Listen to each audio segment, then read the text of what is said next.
Broadcasting Region 1. Region 1. This is BBS. Bicol Broadcasting Systems Incorporated. DWLV 91.9 MHz. Your news and music stations. BBS. Basta Bareta. Sigurado.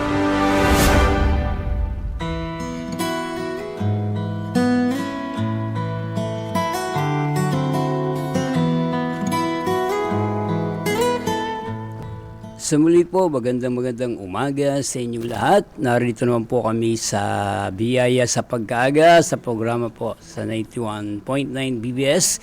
Patuloy po kaming umaanyaya sa inyo na samahan niyo po kami sa loob po ng kalahating oras sa ating pong programa pong ito.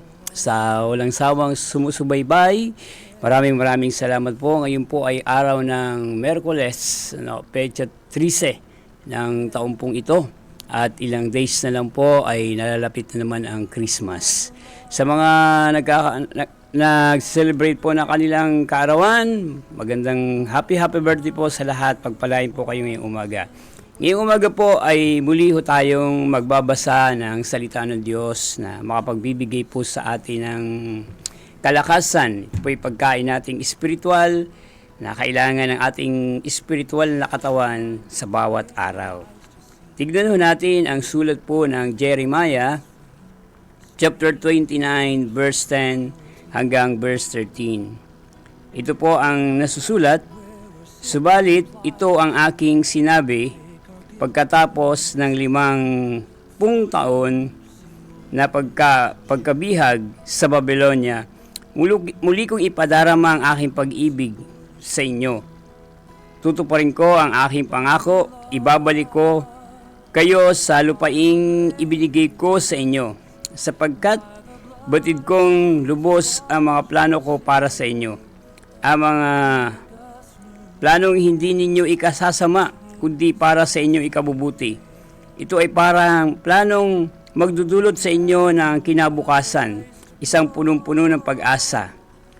Kung maganap na ito, kayo ay tatawag, lalapit at dadalangin sa akin, at diringgin ko naman kayo. Kapag hinanap ninyo ako, ako'y inyong matatagpuan. Kung buong puso ninyo akong hahanapin.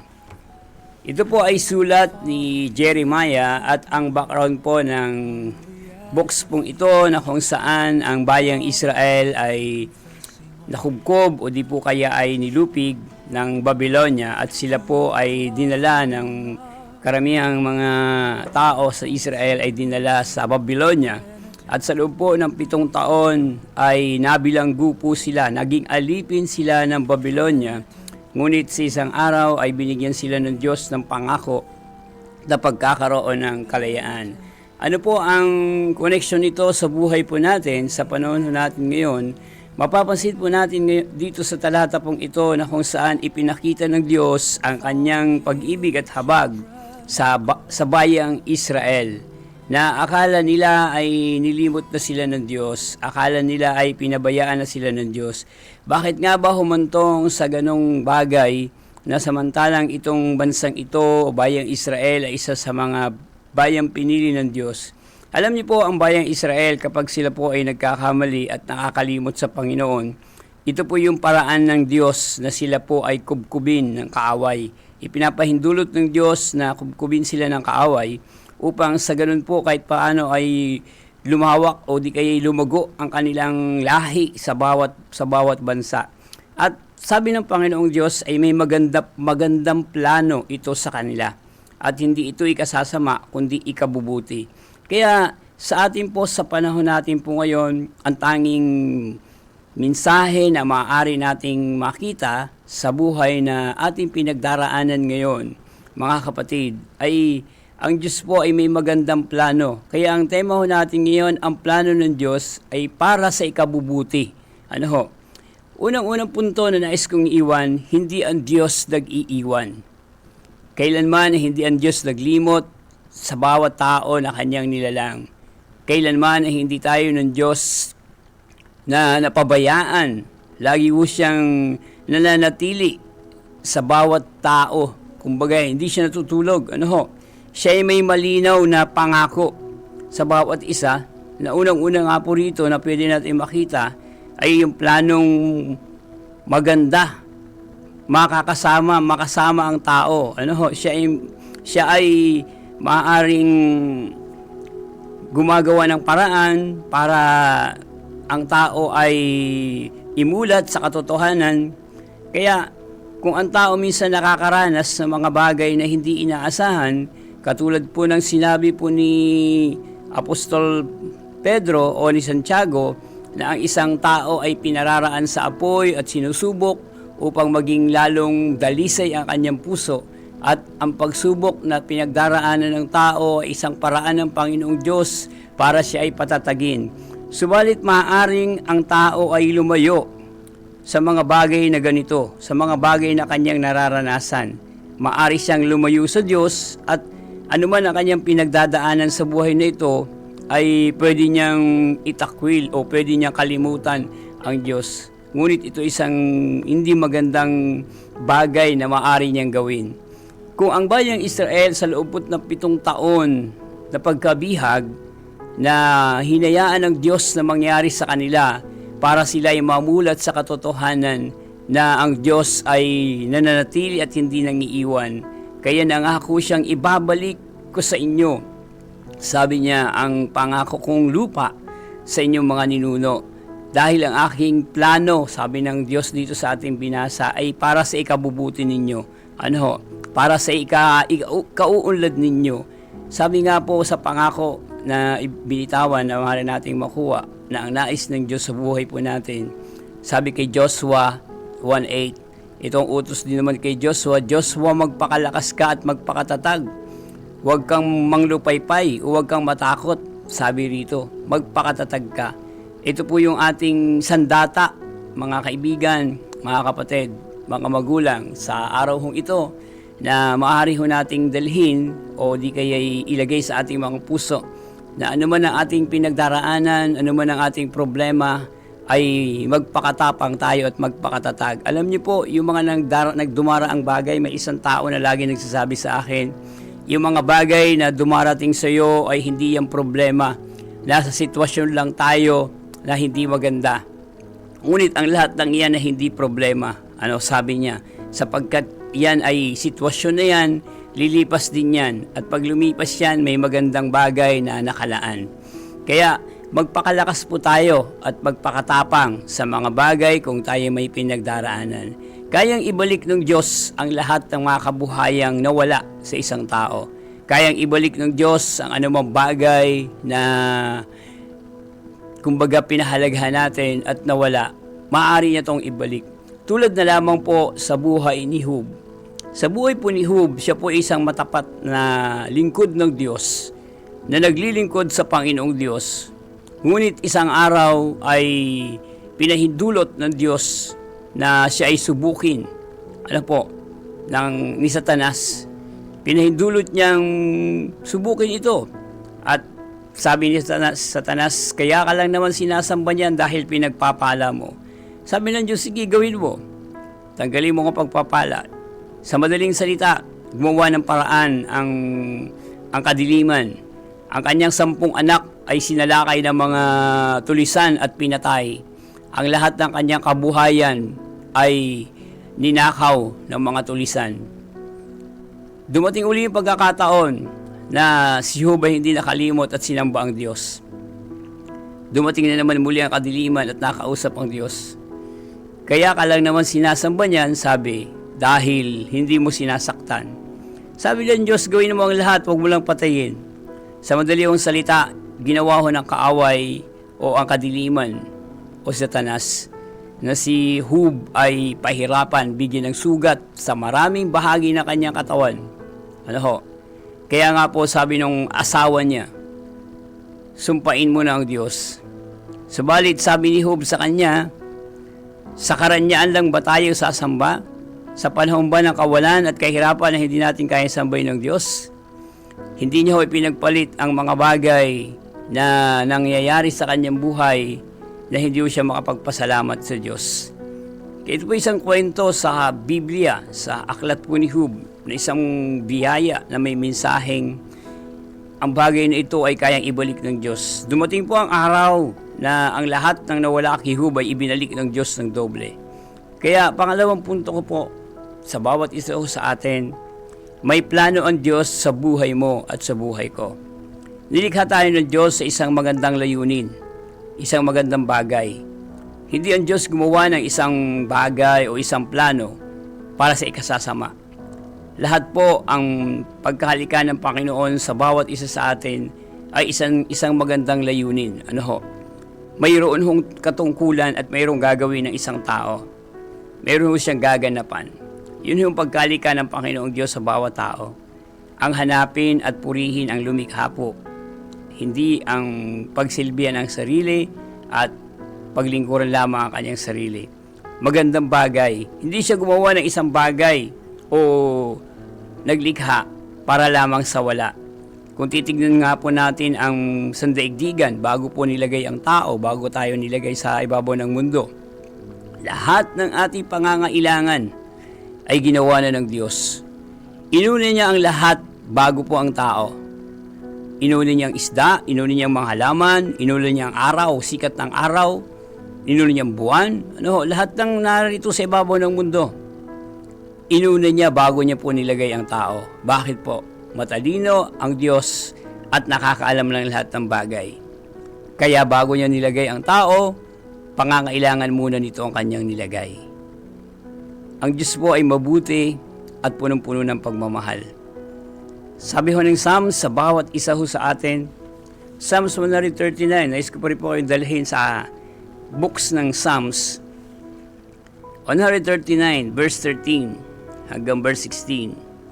Ito po ang sabi ng Biblia na maaari pong makabigay ng pag-asa po sa atin ngayong umaga.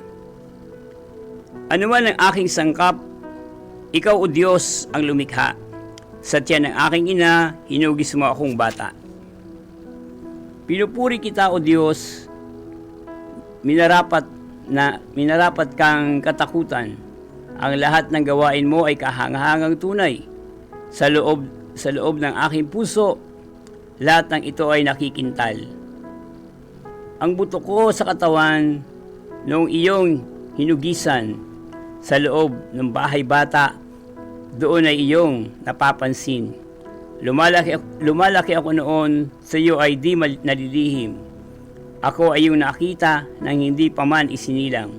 Batid mo kung ilang taon ang haba ng aking buhay, pagkat ito'y nakatitik sa aklat mo ng talaan. Matagal nang balangkas mong ikaw lamang ang may alam. Kaya nabasa ho nating talata pong ito na sinasabi ho ng Psalms, tayo po ay sa loob pa lang ng ating ina, sa tiyan ng ating mga magulang. Alam na ng Diyos ang lahat ng bahagi ng ating katawan sapagkat siya po ang gumagawa ng paraan para mabuo po ito sa kanyang kaluwalhatian at kapangyarihan. Sabi nga ng Bible, kahit po buhok natin ay bilang po ng Diyos. Kaya ang bawat isa po sa atin ay bahagi ng walang hanggang plano ng Diyos. At ang plano pong ito ay kamangha-mangha at kahanga-hanga. At minsan ay magtataka ka at ang iba'y minsan hindi maunawaan. Bakit nga ba nangyayari ang mga bagay na ito sa buhay ng tao? Na minsan ay mahirap ang pinagdaraanan. Minsan nalalagay tayo sa pigid ng kawalan sa mga bagay na nangyayari. Subalit sa kabila ho nito, kung tayo po ay magiging positive lamang sa lahat ng mga bagay na nangyayari sa buhay po natin, makikita ho natin ang isang magandang plano ng Diyos. Hindi lang ho sa mga bagay na nakita ho natin sa nakaraan. Sa likod nito ay isang magandang plano ang nais ng Panginoon. Sabi niya, kung ako inyong hahanapin, inyong matatagpuan. Ang Diyos po ay nag-aanyaya ho sa atin. Ang Diyos po ay nagbibigay ng salita na malapit lang ho siya. Kaya nais ng Diyos na tayo ay madala sa kaunlaran ng ating buhay. Nais ng may likha na tayo ay kanyang proteksyonan sa buhay na ito. Nais niyang tayo ay madala sa pag-asa, hindi sa pagdurusa. Nais niya na magkaroon tayo ng kinabukasan para po sa atin at para sa ating mga mahal sa buhay. Ang impluwensya niya ay nais niyang maganap sa buhay ng bawat isa o sa atin. Hindi po ang impluwensya ng mundo. Ang presensya niya po ang nais niyang magkaroon tayo at maranasan ho natin. Hindi po ang mundo. Tayo po ay may pagpipilian sa panahon pong ito na gawin ang isang bagay. Maaari mong sundin ang Diyos at tanggapin ang magandang plano niya sa buhay mo o maaari mong i-reject. Maaari din na ang sarili mong plano ang iyong sundan o ang mga bagay na nais mo. Subalit pansinin po natin ang talata na ating pong binasa. Bago tayo nakarating ng verse 10, may mga verse 1 pa ho yan. Bago tayo nakarating ng chapter 29, may chapter 1 at chapter pa ho yan. Na kung inyo po babasahin, titignan ho natin, makikita ho natin doon kung bakit hinayaan ng Diyos na mangyari na ang Israel ay mabihag at dalhin ni Nabucodonosor sa Babylonia. Dahil po sa pagtalikod nila sa Diyos, ay ipinahindulot ng Diyos na sila ay sakupin, sila ay bihagin. At sa loob po ng 70 taon, ay muling ibinalik ng Diyos at ipinangakong ibabalik sa kanila ang kalayaan. Maaring ganoon din po minsan sa atin, dahil po sa pagpili po natin ng ating mga sariling plano. Maaring sa pag-reject natin sa plano ng Diyos at sundan natin ang ating mga sariling kagustuhan at tanggapin ang ating mga sariling pagnanais, ay nakalimot tayo sa Panginoong Diyos. Kaya binigyan tayo ng isang babala ng pagpukaw sa ating mga puso at isipan, na ang impluwensya niya ang dapat ho nating maranasan. Pakatluhong punto na nais kong iwan sa bawat isa. Naghihintay ang Diyos sa iyong pagtawag. Lagi lang ho siyang nariyan. Sabi ho nga ng Bible sa verse 13, chapter 29 ng Jeremiah. Kung buong puso tayong tatawag, pakikinggan tayo ng Panginoon. Naghihintay lang siya sa ating mga pagtawag, handang makinig sa bawat daing ng ating puso. Handang makinig sa bawat salitang ating bibigkasin at paghahayag ng ating mga nararamdaman. At naroon ang pangako ng Diyos na maaari niyang ibalik ang bagay na nawala. Hindi lang ho ang buhay. Hindi siya nakakalimot sa pangako. At hindi siya tulog na katulad ng isang tao na parang walang naririnig. Siya po ay may malasakit sa bawat isa po sa atin, ang Diyos na may likha. At walang limitasyon ang kanyang oras kung tayo po itatawag sa kanya. Hindi katulad ng tao na kailangan pang magpa-appointment sa isang mahalagang tao at binibigyan lang ng kalahating oras o ilang minuto dahil sa sobrang busy sa buhay sa buhay na ito. Ngunit ang Diyos po ay walang limit sa oras. Kahit anong oras ay pwede po natin siyang tawagan. Nais niyang mahanap mo siya. Nais niyang matagpuan mo siya. At hindi siya malayo. Malapit lang po siya sa ating mga puso. Matatagpuan ho natin siya sapagkat ito pong sinabi ng salita niya. Ito ang pangako niya. Ito yung maari nating angkinin na kanyang salitang pangako. Kung buong puso tayong lalapit sa Panginoong Diyos, pakikinggan niya tayo. Ginawa niyang madaling hanapin natin siya. Hindi ho mahirap hanapin. Pwede ho natin siyang matagpuan. Kung ang pakiramdam natin minsan na para tayong pinagsukluban ng tadhana at nakakalimutan ng Diyos, nagkakamali ho tayo. Sa kabila ng mga bagay hong ito, huwag nating alisin sa ating puso at isipan na mas may maganda pang plano ang Diyos sa buhay ng bawat isa ho sa atin. Nais niya ho na tayo ay maging alipin ng kanyang presensya. Hindi tayo maging alipin ng mga nakaraan. Hindi tayo maging alipin ng anumang bagay na nagbibigay po sa atin ng tanikala para tayo po ay maubos ang ating panahon doon. Kapag alipin ka ho ng mga bagay na ito, doon ka laging dinadala. Nais niyan tayo ay makalaya sa pagkaalipin sa mga bagay na ito. Tila ho ba parang wala ng bukas para ho sa atin ang mga bagay na nangyari. Nais niyang pagtibayin ho tayo at makalaya sa pagkagapos ng kawalan. At tignan ho natin ang bukas na parating na mula sa Panginoong Diyos. Tignan ho natin yung kasaysayan ng Israel. Yung pangako niyang ibabalik sa kanila ang kanyang pangako. At naniniwala ho ako sa mensahe pong ito ng Jeremiah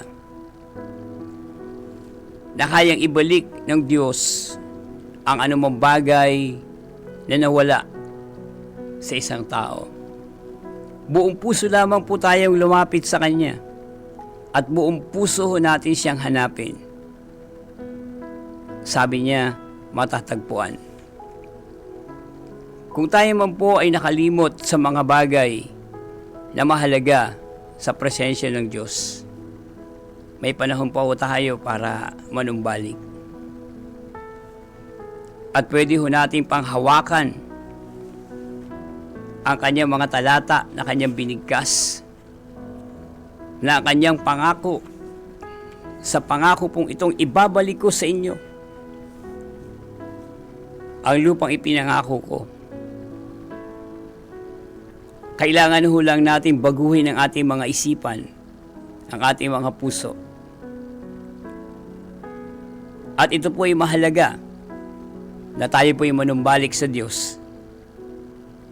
Yung ating pong attitude, wag ho natin dalhin ang ating mga puso at isipan sa pagkaalipin at pagkabalisa.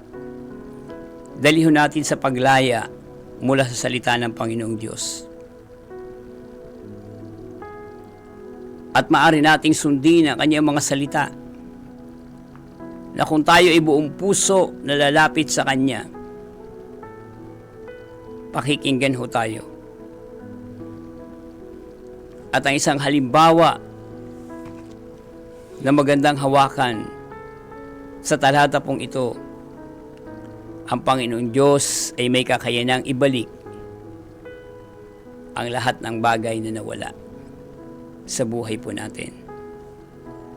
Kaya mga kapatid, mga kapukulingkod, sino ka man ho ngayon na nakikinig sa umaga pong ito sa biyaya sa pagkaaga sa 91.9 BBS, ay mabuksan nawa ang ating mga puso at isipan. Lahat ng bagay ay may limitasyon. Lahat ng bagay ay may katapusan. Subalit sa Diyos, ang buhay ay may kasiguruhan. Huwag tayong mawala ng pag-asa. Maganda ang plano niya para sa atin. Sa umaga pong ito, nakasama niyo po ako sa loob ng mahigit ng 30 minutos. Ako po si Pastor Andy ng Philippine Good News International Church, Iriga City. At nakasama ho natin sa technical side si Steven Pabis. Nawa po ang talata ng Panginoon sa Jeremiah ay magpukaw po sa atin at magbigay sigla ng isang panibagong pag-asa. Maraming salamat po sa inyong pagsubaybay sa ilang minutong ating pong pag-uusap. Nais ko po kayong dalhin sa isang panalangin sa umaga pong ito. Tayo po'y manalangin. Ama naming Diyos na makapangyarihan sa lahat, puno ng biyaya at pag-asa. Maraming salamat po sa plano mo sa buhay po namin. At naniniwala ho kami na ang plano niyo po ay para sa ikabubuti po namin, hindi po sa ikasasama. Bagamat minsan masakit ang mga bagay na pinagdaraanan ho namin. Bagamat masakit minsan ang mga trahedya at mga karanasan at eksperyensya na pwedeng pagdaanan. Subalit sa likod po nito ay isang napakaganda at mabuting plano para po sa sangkatauhan at sa bawat isa po sa amin. At ito'y aming ikauunlad. Sambahin at purihin ka sa araw ito.